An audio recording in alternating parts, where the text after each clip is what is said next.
નમસ્કાર. ખૂબ લાંબા સમય પછી આપણે વાત કરી રહ્યા છીએ, પણ બીના પણ એવી બની ચૂંટણીઓ પૂરી થઈ છે, રિઝલ્ટ જે આવવું એ આવે, પરંતુ એક જાગૃત નાગરિક તરીકે તમે તમારી ફરજ શું બજાવી શકો એ બાબતના આજે વાત એટલા માટે કરીશ કે જે આગજનીએ લગભગ આંકડો ઓફિશિયલ 28થી આગળ નથી જવા દેતો, પણ પછી પણ લાસ્ટ ડિક્લેર કર્યા પછી નીકળી હતી એ પણ જોયું છે.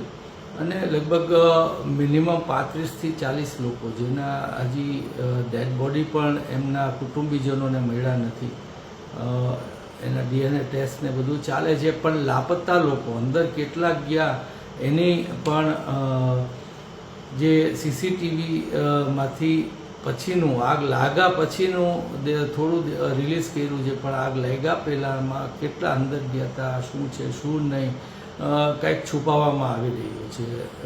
ઓછા લોકો મર્યા છે એવું સતત દેખાડવાનો તંત્ર પ્રયત્ન કરી રહ્યો છે. એનો મતલબ એ થાય છે કે ક્યાંક ને ક્યાંક એ લોકોની ભૂલ, અને ભૂલ એટલા માટે કેમ કે ત્યાં કોઈ પરમિશન જ નહોતી, ફાયરની પરમિશન નહોતી, બિલ્ડિંગની પરમિશન, આખું ટેમ્પરરી સ્ટ્રક્ચર, ને એમાં આગ લાગે તો એક પ્રકારના પ્રિકોશન્સ નહીં, 2 સીડી નહીં, અને આટલું બધું ગેધરિંગ ત્યાં હંમેશા 4 વર્ષથી થતું હતું. એ તો ઠીક છે, પણ ખૂબ ઉચ્ચ અધિકારી પોલીસના SP હોય તો એની પાર્ટીની આ ગોઠવે, જેમાં કલેક્ટરને બધે જતા હોય છે, એવી પણ પ્રેસમાં ને બધે વાત આવી છે. ત્યારે અને મેયર અને મિનિસ્ટર પણ ત્યાં જતા હોય, મ્યુનિસિપલ કમિશનર જતા હોય, પોલીસ કમિશનર જતા હોય, બધા ટૂંકમાં ઉચ્ચ અધિકારીઓ અને પદાધિકારીઓ ત્યાં જતા હોય, ત્યારે સ્વાભાવિક છે કે નીચેના લોકો એના ઉપર પગલાં ન લઈ શકે. આ સ્થિતિમાંથી નિર્માણ થયું એક આગજનીનું, જેમાં 35થી 40 લોકો એમાં મૃત્યુ પામ્યા. આટલાથી વાત પૂરી નથી થતી, એ તો પ્રક્રિયા છે, બધું ચાલતું રહેશે. હાઈકોર્ટે પણ સારું સ્ટેન્ડ લીધું છે, પરંતુ એક સામાન્ય વ્યક્તિ તરીકે આપણી શું જવાબદારી, મારી અને તમારી અંગત રીતે આપણા દેશના માલિક છીએ તો આપણી શું જવાબદારી. સુરતમાં જે બીના બની હતી, એક ક્લાસરૂમમાં આગ લાગી હતી, એના બધા પેરેન્ટ્સોએ ત્યાં સુરતમાં રેલી કરી, કેમ કે એ લોકો આનો ભોગ બન્યા છે. રાજકોટમાં આમ જનતાએ કોઈ રેલી ન કરી, અથવા તો તમે પણ ક્યાંય ગયા નહીં હો, અને ઓહો આવી બીના બને, કોઈ વાર બની જાય, પણ એટલી સામાન્ય બીના નથી. આપણા ઘર સુધી આગ પહોંચે ત્યાં સુધી આપણે રાહ જોવી એ મારે લાગે છે કે એક માલિક તરીકે પણ ઠીક નથી, અને એક વ્યક્તિ તરીકે પણ એ વાત બરોબર નથી. તમારે લોકોનો અવાજથી જ સરકાર ઉપર પ્રેશર આવતું હોય છે, તમારા ગણગણાટથી પ્રેશર આવતું હોય છે. લોકો એવી ચર્ચા ચાલુ કરી કે અનહદ થઈ રહ્યું છે, ત્યારે પણ સરકાર એના માટે ઢાકપીછોડા કરવા માટે કે તમને બહુ બહાર ન નીકળો એના માટે, પણ લોકોએ આવી બીનાઓથી રોડ ઉપર આવી જવું જોઈએ, અને સ્વયંભૂ આવવું જોઈએ. કોઈ કાઢે એની રાહ પણ ન જોવી જોઈએ, તો તંત્ર નિયંત્રણમાં રહે. અહીંયા સુરતવાળા બહાર નીકળ્યા, મોરબીની પણ બીના બની હતી. આવું જ એક મ્યુનિસિપલ કોર્પોરેશનના તળાવમાં નાવ ડૂબી ગઈ, ત્યાં લાઈફ જેકેટ પણ નહોતા. આ બધું શેમાંથી થાય છે એ વિચારવાનો પ્રશ્ન છે. સામાન્ય આપણે લોકોએ ભ્રષ્ટાચારને એટલો બધો સામાન્ય લઈ લીધો છે કે ભાઈ એ તો થાય, એમાં બહુ ચિંતા નહીં કરવાની. પણ ચિંતાનો 2 કારણ છે. એક તો મારા ને તમારા પરસેવાના પૈસામાંથી આપણું ડેવલપમેન્ટ કરવાનું હોય, આપણા ઇન્ફ્રાસ્ટ્રક્ચરનું ડેવલપમેન્ટ કરવાનું હોય, એની બદલે પૈસા કોઈના ઘરમાં પહોંચી જાય.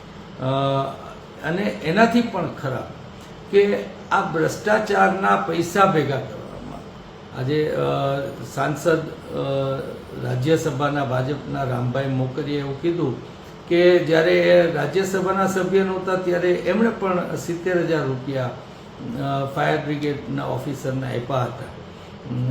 હવે આ આટલું સામાન્ય જો આપણે આને ગણી નાખીએ તો એનો મતલબ એ થયો કે ખાલી પૈસા જ જાય છે એવું નહીં, પણ તંત્રમાં બગાડો પણ આવે છે, એમાં સડો પણ પેસે છે. એ લોકોનું ધ્યાન વધારે ભ્રષ્ટાચાર કરવામાં રહે, ન કે તમારી સેફટી માટેનું રહે. એવી જ રીતના બિલ્ડિંગ પ્લાનમાં પણ ટાઉન પ્લાનરને કાલે ગિરફ્તાર કર્યા છે.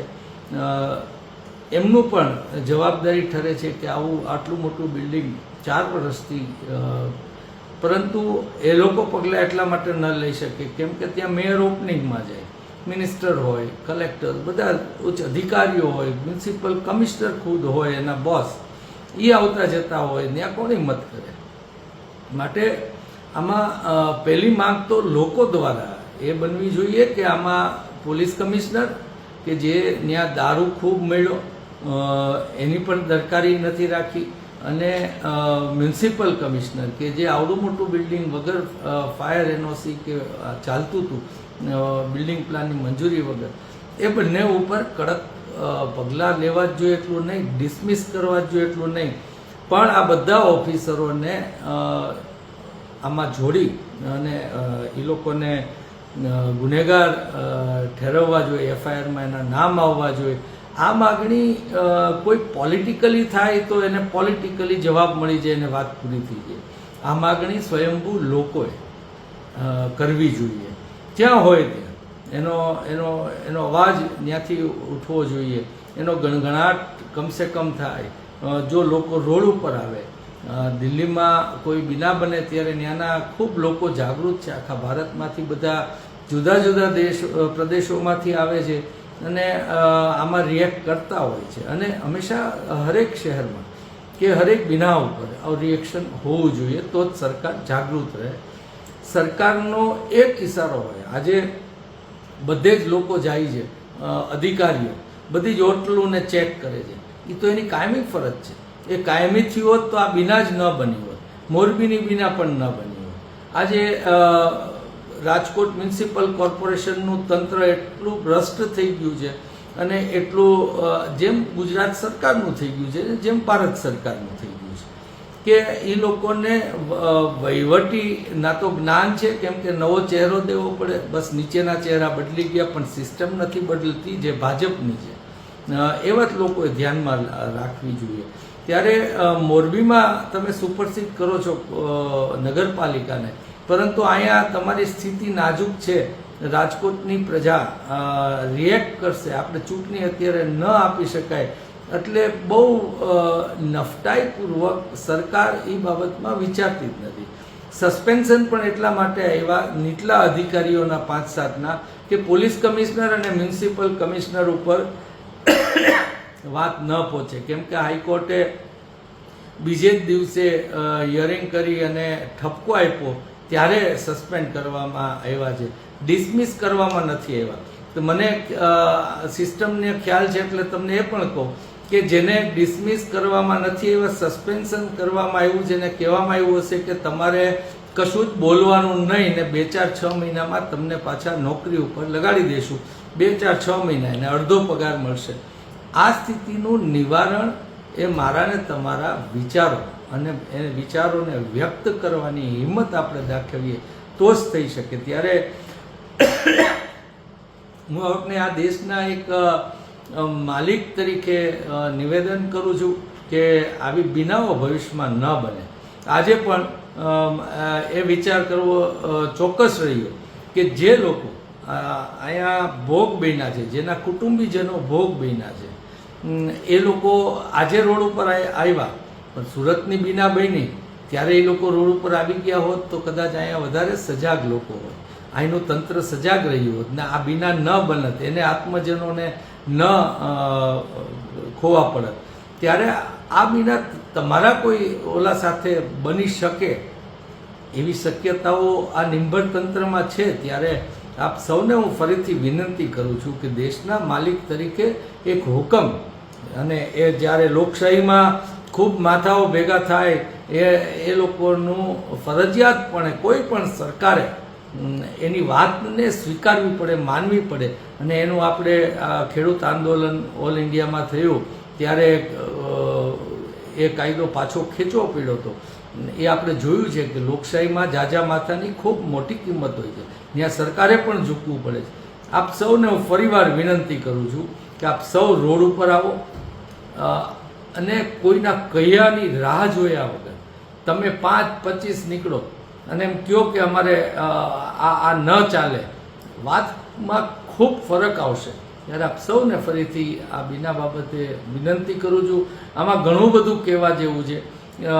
એ લોકોની કાર્યવાહી કેટલી નબળી છે, શું છે, અત્યારે શું ડાક પીછોડા કરી રહ્યા છે, પણ આ નિંભર તંત્ર તમે જાગશો નહીં ત્યાં સુધી ડાક પીછોડા કરી તમે 2-5-10 દીમાં, 25 દીમાં, મહિનામાં, 2 મહિનામાં આ ભૂલી જાઓ અને બીજી વાતમાં તમને મત લઈને પાછું હતું ને એવું એ એમને આવડત છે અને કમનસીબે એ પાછું ભૂલી જવાની તમારી આદત છે એક સામાન્ય નાગરિક તરીકે. ત્યારે આપ જાગૃત થઈ અને આપ કરશો એવી આપ સૌને મારી વિનંતી છે. આપ સૌને મારા જય હિન્દ.